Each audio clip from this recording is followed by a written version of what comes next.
Многоквартирный дом в Якутске тонет в фекальных водах. Вот уже 10 лет жители дома по адресу Заводская, 19/1 вынуждены дышать зловонными испарениями. Проблемный дом призван аварийным еще в 2015 году. Жители первых этажей вынуждены снимать жилье. Вторые этажи также испытывают трудности. Дом трещит по швам, входные двери в некоторых квартирах уже не стыкуются.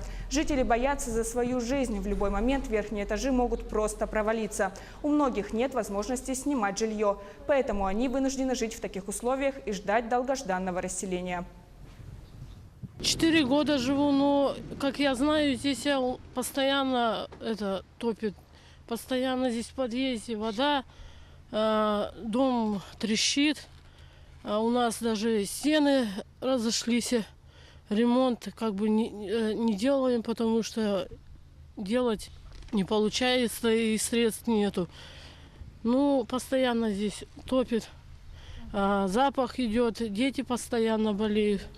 А тем временем Госстройжилнадзор Якутии провел проверки по заявлениям граждан по факту нарушения жилищного законодательства. С начала этого года в адрес управления поступило уже 371 обращение.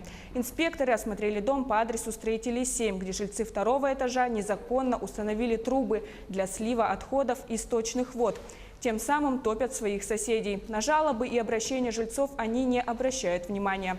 Инспекторы Госстройжилнадзора попытались связаться с собственниками жилья, но квартиросъемщики отказались дать их контакты. В целом, за прошлый год поступило более 4000 обращений граждан по вопросу нарушения жилищного законодательства. Было наложено штрафов на общую сумму почти 18 миллионов рублей. Сначала нам нужно установить, кто собственник жилого помещения, потому что все у нас административные правонарушения фиксируются в присутствии только собственника жилого помещения.